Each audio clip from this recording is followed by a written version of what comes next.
Salve, salve, nação corintiana. Bora para mais um giro de notícias no canal do Mineirinho? Pessoal, todos os dias vídeos novos sobre o mercado da bola, política do futebol, finanças e pós-jogo. Mas antes quero pedir você que acompanha nosso trabalho, que deixe um comentário no vídeo, deixe um like, deixe inscrição e ative a notificação. Isso é muito bom para que o YouTube entenda que vocês estão gostando do conteúdo e comece a recomendar para toda a nação. Então, bora juntos assistir o vídeo? Dedê agora contra o Bahia. Duas equipes iguais na tabela, com mesmas pretensões, e o Corinthians não tomou conhecimento. Um 3-0, se fosse 4, 5, 6, não seria um absurdo, produziu para isso. E o Bahia, mais uma vez, irreconhecível. Irreconhecível, e falamos ontem aqui da diferença de jogo, né, do Bahia e do Corinthians. O Corinthians era um time muito intenso, isso se confirmou no jogo de ontem, e o Bahia, um time de construção sem muita intensidade, também se confirmou no jogo de ontem. O Corinthians tomou conta. O Corinthians no primeiro tempo, pelo menos os 20 primeiros minutos ali, o Corinthians marcava a pressão na saída de bola do Bahia. O Bahia não conseguia jogar, não conseguia ter espaço. O Corinthians foi muito superior, não só no primeiro tempo, mas também no segundo tempo. O Bahia criou uma ou outra oportunidade ali, que sempre acontece isso no time do Bahia, mas não conseguiram finalizar. E Yuri Alberto jogando bem, a chegada do Depay deixou mais aflorada a qualidade técnica dele, porque ele tem espaço para correr, ele sempre finalizou bem. Quando diminui o espaço, ele tem um pouquinho mais de dificuldade. O meio de campo do Corinthians tem jogado bem. E aí, obviamente, quando do meio de campo para frente começa a funcionar, a defesa acaba sofrendo muito pouco. Agora, a gente viu que o Memphis Depay, cada dia que passa, está mais adaptado ao Brasil, mais feliz. Ontem ele comentou sobre a opção de jogar na América do Sul, uma coisa diferente na carreira. E em campo, de novo, um gol de falta, bola parada, bem utilizada. O primeiro gol teve um desvio ali no cano, mas também... Mais feliz ainda com a vitória do Corinthians, porque há uns 2 meses atrás, Veloso, Souza e também Nicola, eu queria que o campeonato acabasse o mais rápido possível. 2 pontos acima da zona do rebaixamento. Não é? 1 ponto acima. Com 1 ponto acima. Não, mas com 1 ponto acima, eu queria que o campeonato acabasse. Hoje, inverteu. Se o campeonato tivesse mais 5 rodadas, eu não sei não se o Corinthians não brigar pelo título. Não sei que loucura é essa. Mas aí vem daquilo que o Fabinho Soldado fez. E ontem, nas mídias sociais, não deu para falar aqui, porque eu fiquei sabendo ontem lá, que o Ramon Dias, não é que ele renovou o contrato, não. Ele tinha um contrato de 1 ano a mais e ele vai permanecer mais 1 ano, com possibilidade também de renovar o contrato. Que, por sinal, eu tenho entendimento, como comentarista, que sou muito crítico em relação a ele, mas o que ele vem fazendo, e principalmente o Emiliano vem fazendo nesses 8 jogos, é uma coisa assim, o mesmo time, que a gente comentou, a forma de jogar. Agora, o que esse Breno Bidon joga... Vou falar uma coisa pra você, a gente, muitas vezes, Veloso, a gente vê o jogo muito mais de YouTube, que eu faço da Rádio Craque Neto, você faz do Podpah, você faz da sua casa, mas você assistiu o jogo direto do estádio é outra coisa. Porque o que o Breno Bidon joga, esse moleque é craque. Esse moleque é de seleção brasileira. Esse moleque é o que eu quero dizer por causa da idade. Tá? E também quem achar que é falta de vencer, vai pro inferno. Eu não tô nem aí com mídia social, não tô com nada, né? Cara, ele joga... Souza, você precisa ver ele jogar bola. Ele é um jogador que ele esconde a bola, ele protege a bola, ele sabe fazer a contenção de jogo, ele sabe a hora que tem que dar o bote. Ele é um jogador espetacular. Aí você pega, há quanto tempo que a gente não fala do Hugo? Aí você pega o Memphis Depay. Meu irmão, é impressionante que esse cara joga. É um outro patamar de jogo. Não é igual o jogo nosso. Não é igual o jogo que a gente está acostumado a ver. É um outro jogo. É 1-2, 1-2, 1-2, 1-2, 1-2, 1-2. Às vezes é um só. Isso, às vezes é um só. E muitas vezes, quando ele deu um toque só, os jogadores não entenderam. O Yuri Alberto, numa fase incrível, entrou com o meu filho, com a filha dele. Muito obrigado, Yuri Alberto, que você fez pelo meu filho. Eu nunca mais vou fazer isso. O que era isso, Souza? Isso é um alongamento. Os alongamentos. Então, você vai muito no jogo do Palmeiras do Allianz Parque. Eu sei, eu não vou. É a segunda vez que eu vou. Então, mas desse jeito, é uma coisa assim, eu nunca tive essa emoção. Eu nunca senti, depois que eu parei de jogar futebol, eu nunca senti essa emoção. Ô Guina, obrigado Guina, ao Master do Corinthians. Dia 15 vai ter um jogo de mais de 80 aí jogadores que o Corinthians faz em benefício de todos os jogadores. Lá no CT Dr. Joaquim Grave. Então, Fala, nação corintiana, tudo jóia? Gente, novamente de volta no canal, trazendo pra vocês um giro de notícias do Coringão. E vamos iniciar o vídeo falando um pouquinho desse jogaço entre Corinthians e Bahia pelo Brasileirão na Neoquímica Arena em São Paulo ontem à noite. Corinthians 3, Bahia 0. Apesar que o Bahia tem um bom time, um meio-campo com Caio Alexandre, Cauli e Everton Ribeiro, o técnico Rogério Ceni não está conseguindo extrair muita coisa do time. Porém, tem muito a ver com o sistema tático que o técnico Ramon Dias montou para enfrentar o Bahia. Bahia estava com 50 pontos e estava até na frente do Corinthians. O Corinthians também tinha 50 pontos, mas o Bahia, por critério de vitória, saldo de gol, estava na frente do Corinthians. O Corinthians chegou a 53 pontos e hoje está na 7ª posição no Campeonato Brasileiro. Praticamente está garantido tecnicamente na pré-Libertadores para 2025. O Timão acabou marcando aí em linhas altas, mas não em linhas altas no ataque, e sim intermediária. O sistema, a construção de jogo, que o Corinthians saía em velocidade. Então não é quando fala que tá marcando em linha alta, muita gente pensa, o ataque tá marcando lá. Não, tá marcando, fazendo a intermediária para sair em velocidade.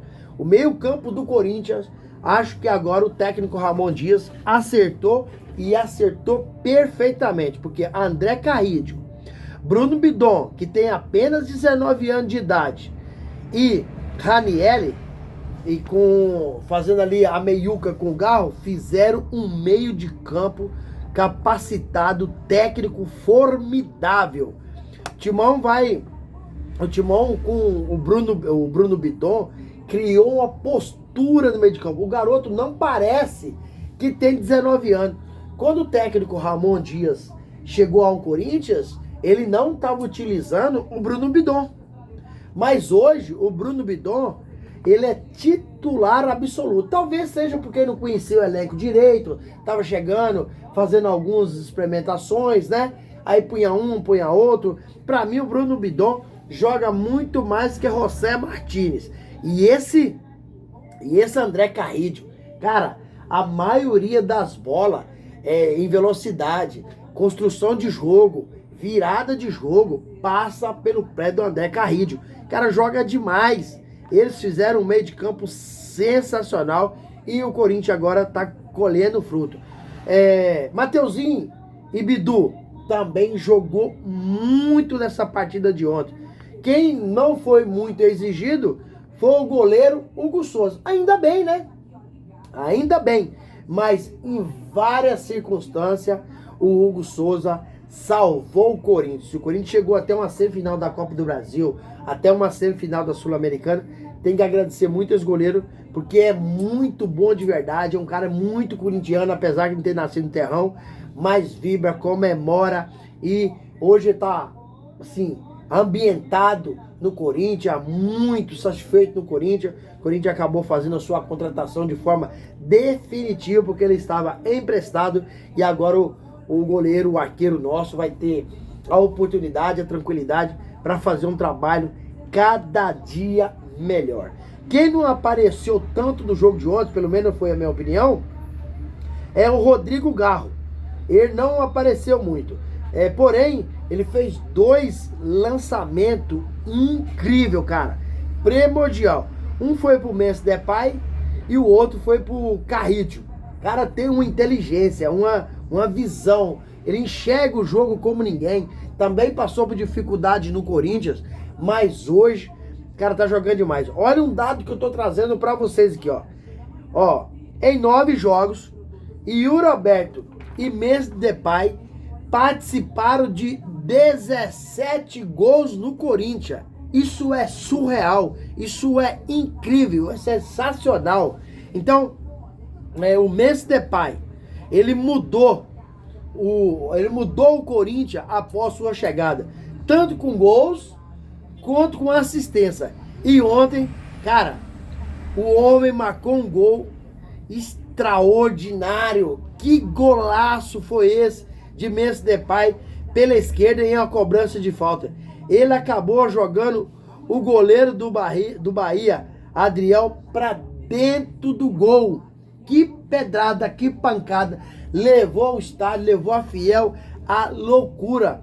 A palavra para Yuri Alberto, na minha modesta opinião, hoje é confiança. O Memphis Depay foi um dos responsáveis a trazer confiança para Yuri Alberto. Também, não quero tirar o mérito do técnico Ramon Dias, que equacionou o time, encontrou a posição para cada jogador, tirou Yuri Alberto de centroavante, colocou Yuri Alberto, começou a jogar pelas pontas, pela beirada, é onde ele sabe jogar. Não adianta nenhum treinador pegar o Yuri Alberto e colocar ele de centroavante. Todos os centroavantes que eu já vi comentar sobre Yuri Alberto diz o seguinte, abre aspas, Yuri Alberto não tem futebol para centroavante. Ele não sabe fazer o facão, ele não sabe fazer o pivô, ele não sabe segurar o jogador, o zagueiro. Ele sabe vir de canto de campo, da lateral, driblando, né? Fazendo passo, chegando na batida. Esse é o futebol de Yuri Alberto. E ele cresceu muito. Infelizmente, sinceramente, acredito eu que ele não vai ficar no Corinthians, apesar do presidente Augusto Melo garantir a permanência de Yuri Alberto no Corinthians, mas acho difícil, porque se chegar um time aí, europeu, e Yuri Alberto tem um sonho de jogar na Premier League, pagar aí 30, 40, 50 milhões de euros em Yuri Alberto, ou, sei lá, 25 milhões de libras em Yuri Alberto, ele não vai ficar no Corinthians, porque ele é jovem e ele quer disputar uma Premier League. Então, a gente, igual o presidente, tá certo falar, mas o nosso dinheiro é desvalorizado se comparando com o dólar, ele é desvalorizado. Se comparando com euros, ele é desvalorizado. Então, Libra, já tem um papo aí que tem time aí que tá de olho nele e já tem um prognóstico para oferecer 25 milhões de Libra. Cara, isso dá praticamente 100 milhões de reais. Vocês acham mesmo que ele vai ficar? O jogador é profissional. Porém, ele pensa no futuro dele. A carreira é entre 15 e 20 anos no campo. Passou de sair a aposentadoria. Então o cara tem que pensar muita coisa. Futuro dele, futuro da família dele. Então, sinceramente, eu tô um pouco com o pé atrás, meio receoso. Se o Roberto fica no Corinthians ano que vem ou não. Mas se ficasse, Corinthians com mais chegada aí de 2 ou 3 reforços que a patrocinadora a Sport da Sorte tá prometendo, Corinthians vai ficar. A gente nunca pode garantir título. Isso não. Mas acho que o Corinthians fica preparado para brigar por título. E não apenas disputar campeonato. Porque o time subiu muito o nível da régua. O time hoje é um time qualificado. E com um trabalho mais sólido, uma pré-temporada do técnico Ramon Dias, mais alguns reforços chegando, o Corinthians vai ficar muito forte. Ontem, Ramon Dias fez algumas mexidas, já estava com o placar definido, 3-0 sobre o Bahia, né? O Ramon Dias colocou Romero, né? Colocou Alex Santana, Coronado e Thales Magno. Mudanças que se faz necessário no período do jogo para descansar um pouco o jogador, ou o jogador que está pendurado, né? O placar já está garantido. Então, essas mexidas aí são mexidas pontuais do técnico Ramon Dias. Joga o Coronado para fechar mais a meiuca. Se o Messi e o Yuri tá cansado, coloca o Romero para dar velocidade, né? Alma nova, sangue novo no ataque, né? E se precisa também ajudar na cabeça de área, nós tem ali Alex Santana para nas batidas, atirar e sair jogando, porque também é muito técnico. Então, na minha modesta opinião, nessas últimas 7, 8, 9 rodadas, o Corinthians deu liga. E se continuar assim, ano que vem, aguarde. É um time que vai dar trabalho. Porque se tivesse mais um pouquinho de campeonato, umas 6, 7 rodadas, no máximo, 10 rodadas, Corinthians, com o futebol que tá hoje, era time para bater campeão. Mas passou praticamente 30 rodadas do Campeonato Brasileiro 2024 na zona do rebaixamento. Porque o Corinthians estava bastante bagunçado. Não, para mim, não é tanto culpa do presidente Augusto Melo, mas é de uma gestão do passado que entregou o clube para o Corinthians bagunçado, endividado, um clube com jogador que teve que reformular o elenco. Então, um período de 10 meses para o que o Corinthians está chegando, no nível que está chegando hoje, o trabalho do Augusto Melo, para mim, é um trabalho aprovado. Eu não sei na opinião de vocês, mas eu quero que vocês deixem aqui no canal aquele like, que para você pode significar só um like, mas para mim ajuda muito. Deixa aquele comentário que eu leio todos e na medida do possível eu vou respondendo. Se inscreva no canal, vamos lá bater 300 mil no canal, ajuda a gente. E deixa o seu like para o YouTube entender que vocês estão gostando do conteúdo e começa a recomendar para toda a nação. Sem mais delongas, até o próximo vídeo. Tchau, tchau.